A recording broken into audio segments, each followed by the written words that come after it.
Assalamualaikum warahmatullahi wabarakatuh. Selamat datang di channel Belajar Tafsir Al-Quran.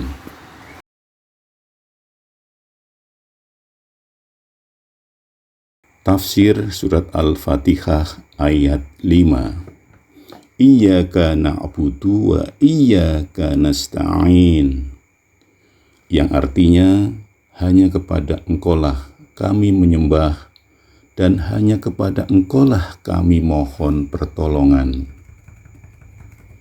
Di dalam ayat-ayat sebelumnya disebutkan 4 macam dari sifat-sifat Allah, yaitu pendidik seluruh alam, Maha Pengasih, Maha Penyayang, dan yang menguasai hari pembalasan. Sifat-sifat yang disebutkan itu adalah sifat-sifat kesempurnaan yang hanya Allah saja yang mempunyainya.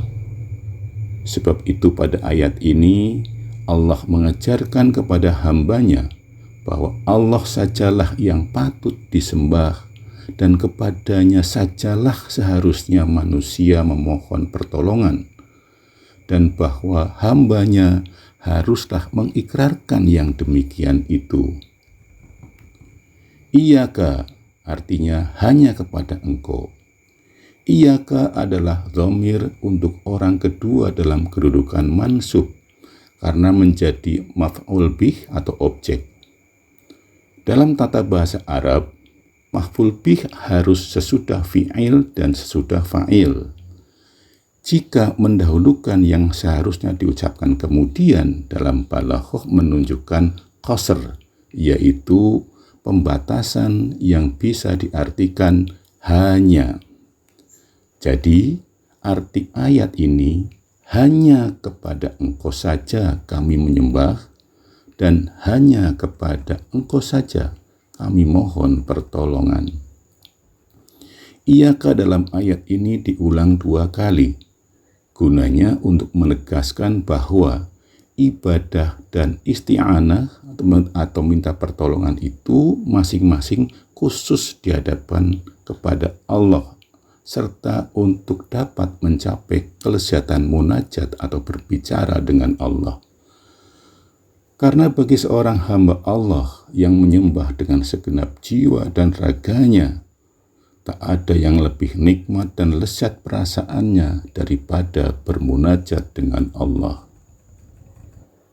Baik juga diketahui bahwa dengan memakai iyyaka itu berarti menghadapkan pembicaraan kepada Allah dengan maksud mengingat Allah SWT, seakan-akan kita berada di hadapannya dan kepadanya diarahkan pembicaraan dengan khusyuk dan tawaduk. Seakan-akan kita berkata, "Ya Allah, Zat yang wajibul wujud, yang bersifat dengan segala sifat kesempurnaan, yang menjaga dan memelihara seluruh alam, yang melimpahkan rahmat dan karunia-Nya dengan berlipat ganda, yang berkuasa di hari pembalasan. Engkau sajalah yang kami sembah, dan kepada Engkau sajalah kami minta pertolongan, karena hanya Engkau yang berhak disembah dan hanya Engkau yang dapat menolong kami." Dengan cara seperti itu, orang akan lebih khusyuk dalam menyembah Allah dan lebih tergambar kepadanya kebesaran yang disembahnya itu. Inilah yang dimaksud oleh Allah, oleh Rasulullah dengan sabdanya, "Engkau menyembah Allah seakan-akan engkau melihatnya." Riwayat Al-Bukhari dan Muslim dari Umar bin Khattab. Karena surat Al-Fatihah mengandung ayat munajat atau berbicara dengan Allah menurut cara yang telah diterangkan, maka hal itu merupakan rahasia diwajibkannya membacanya pada tiap-tiap rakaat dalam sholat. Karena jiwanya ialah munajat dengan menghadapkan diri dan memusatkan ingatan kepada Allah. Na'budu pada ayat ini didahulukan menyebutkannya daripada nasta'inu. Karena menyembah Allah adalah suatu kewajiban manusia terhadap Tuhannya.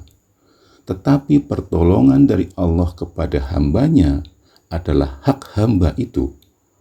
Maka Allah mengajar hambanya agar menunaikan kewajibannya lebih dahulu sebelum ia menuntut haknya. Melihat kata-kata na'budu dan nasta'inu, kami menyembah, kami minta tolong. Bukan a'budu dan asta'inu, saya menyembah dan saya minta tolong. Adalah untuk memperlihatkan kelemahan manusia. Tidak selayaknya manusia mengemukakan dirinya seorang saja dalam menyembah dan memohon pertolongan kepada Allah.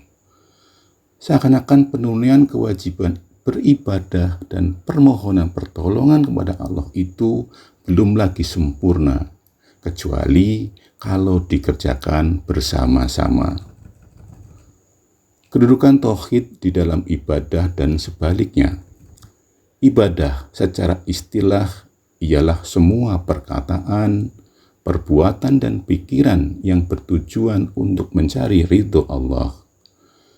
Arti ibadah sebagai disebutkan di atas ialah tunduk dan berserah diri kepada Allah yang disebabkan oleh kesadaran bahwa Allah yang menciptakan alam ini, yang menumbuhkan, yang mengembangkan, yang menjaga dan memelihara serta membawanya dari suatu keadaan kepada keadaan yang lain hingga tercapai kesempurnaan.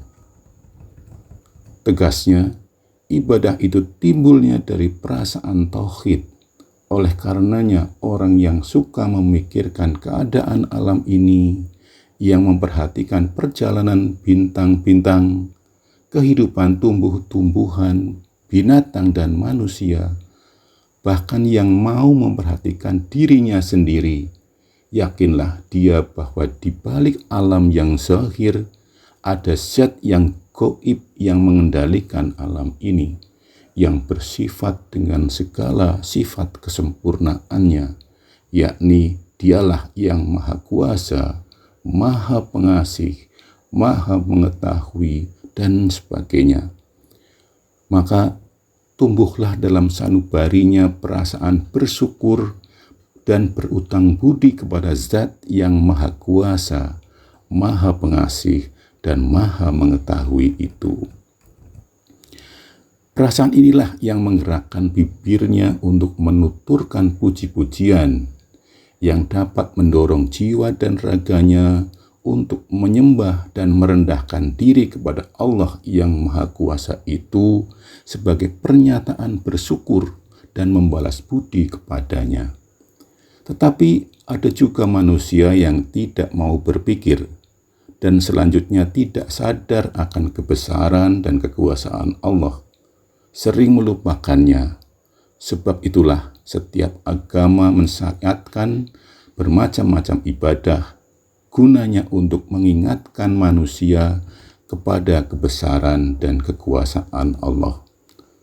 Dengan keterangan ini terlihat bahwa tauhid dan ibadah itu saling mempengaruhi, dengan arti bahwa tauhid menumbuhkan ibadah dan ibadah memupuk tauhid. Pengaruh ibadah terhadap jiwa manusia. Tiap-tiap ibadah yang dikerjakan karena didorong oleh perasaan yang disebutkan itu, niscaya berpengaruh kepada tabiat dan budi pekerti orang yang melakukannya. Umpamanya, orang yang melaksanakan sholat karena sadar akan kebesaran dan kekuasaan Allah, dan didorong oleh perasaan bersyukur dan berutang budi kepadanya, akan terjauhlah dia dari perbuatan-perbuatan yang tidak baik. Dengan demikian sholatnya itu akan mencegahnya dari mengerjakan perbuatan-perbuatan yang tidak baik, sesuai dengan firman Allah Subhanahu wa Ta'ala, sesungguhnya sholat itu mencegah dari perbuatan keji dan mungkar. Surat Al-Ankabut ayat 45. Begitu juga ibadah puasa. Ibadah ini akan menimbulkan perasaan cinta dan kasih sayang terhadap orang-orang miskin. Demikian pula seterusnya dengan ibadah-ibadah yang lain.